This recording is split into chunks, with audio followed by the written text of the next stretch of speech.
In this Get Pregnant Now Quickie, we're going to be talking about iodine in your thyroid and how you could actually be getting too little or too much of this fertility nutrient.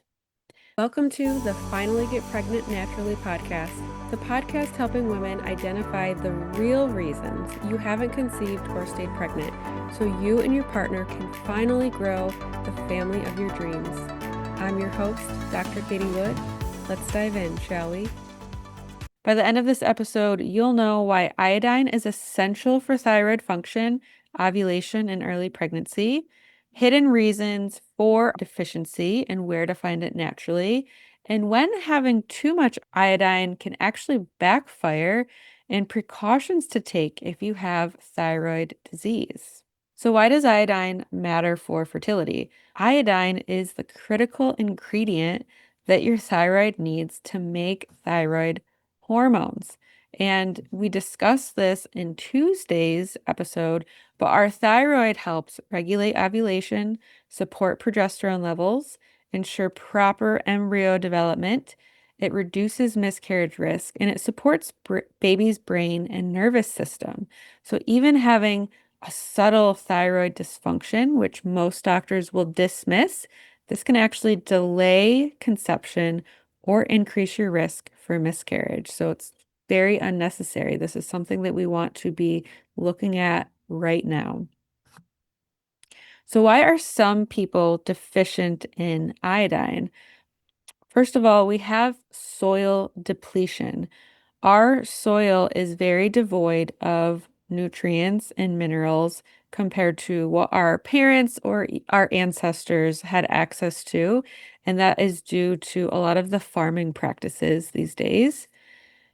Having exposure to competing halogens like fluoride, chlorine, and bromide, potentially in your drinking water or elsewhere, these can actually block iodine absorption.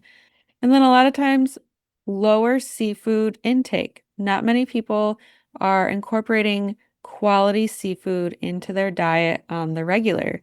So this could mean that many women trying to conceive actually may not have enough iodine to support optimal thyroid function.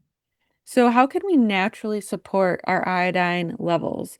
Some of the best food sources include sea vegetables like kelp, dulse, or nori, wild caught seafood. Now, take note of that. Wild caught. We want to avoid farm raised seafood. So look at the packaging when you're purchasing seafood in the grocery store. So this can include cod, tuna, shrimp, salmon, things like that. High quality grass-fed dairy like milk and yogurt, eggs, especially pasture-raised eggs, are going to be higher in iodine. And a single swap, like adding sea vegetables to a stew or a soup that you're making, can go a long way. So here are some of the top hidden and surprising sources of iodine that could actually be putting women into a position of having too much iodine, especially if they are supplementing with iodine. So, number one, iodized salts. Okay, this is processed salt that they are adding iodine to because of iodine deficiency. But the problem with this salt is very processed. It is devoid of other minerals, and it's just all around. I do not recommend using iodized salt.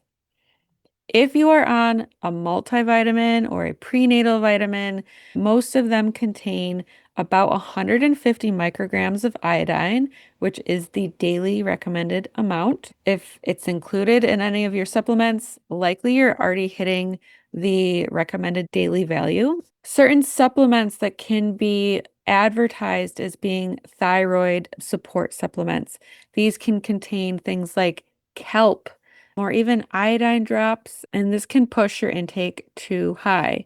If you're consuming seaweed snacks or sushi, things like kelp, kombu, and wakame are extremely concentrated. Even one serving of kelp can contain several thousand micrograms, far above safe limits.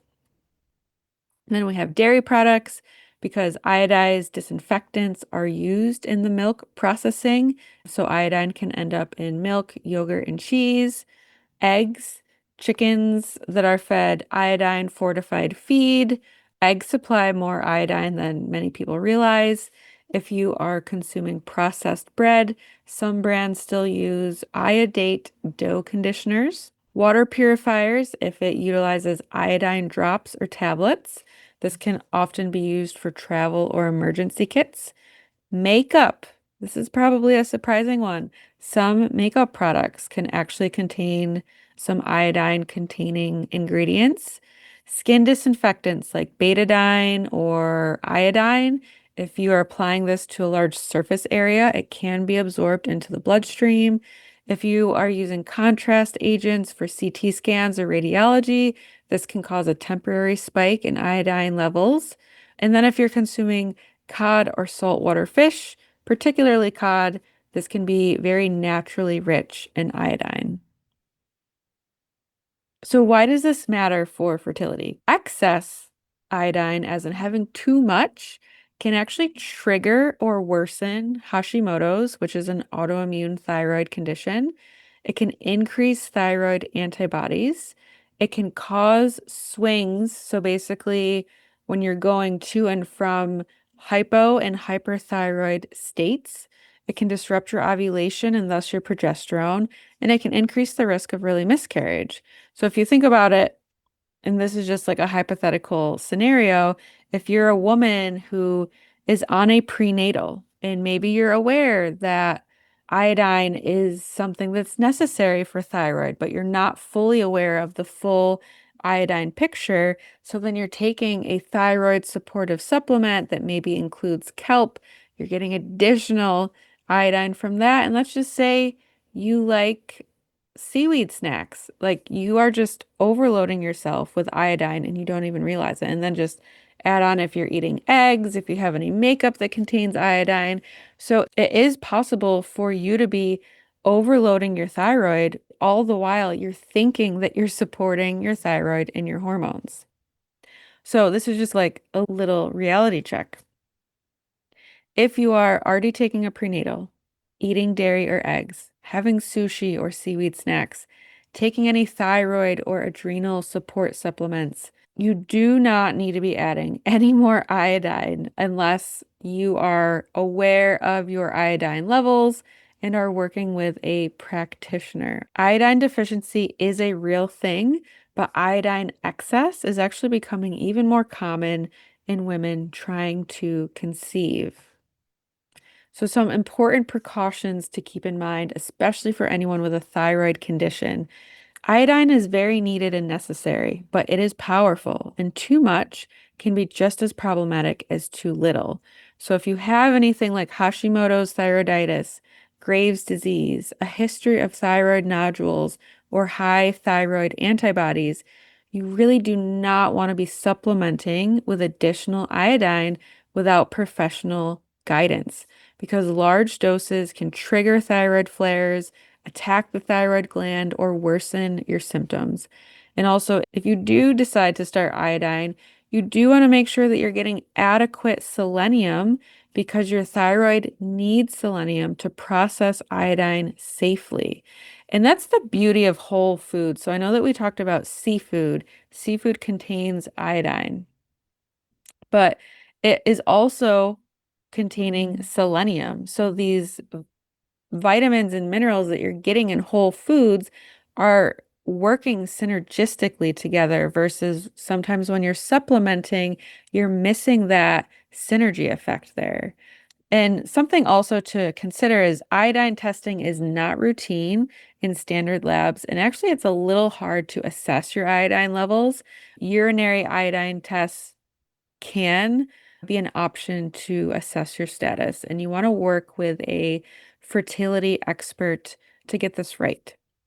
So, some things that you can try today: aim for 1 to 2 servings of iodine rich foods this week. Check the salt that you have in your home. Are you using iodized salt? If you are, I would highly recommend replacing that with a high quality sea salt. And you want to filter your water to reduce your exposure to fluoride and chlorine whenever possible. And just remembering that these small shifts make such a huge difference. So here's what we covered today. Iodine is essential for thyroid hormones, which is important for ovulation, progesterone, and early embryo development. Deficiency can be common, but so can having too much iodine and the potential risks. And some thyroid conditions require extra caution and expert care with iodine supplementation because your thyroid is one of your most important glands for fertility, and nourishing it is going to nourish your fertility and your future baby and pregnancy. So here's to having a healthy thyroid, strong ovulation, and the dream you're working towards every day. I want to thank you so much for listening.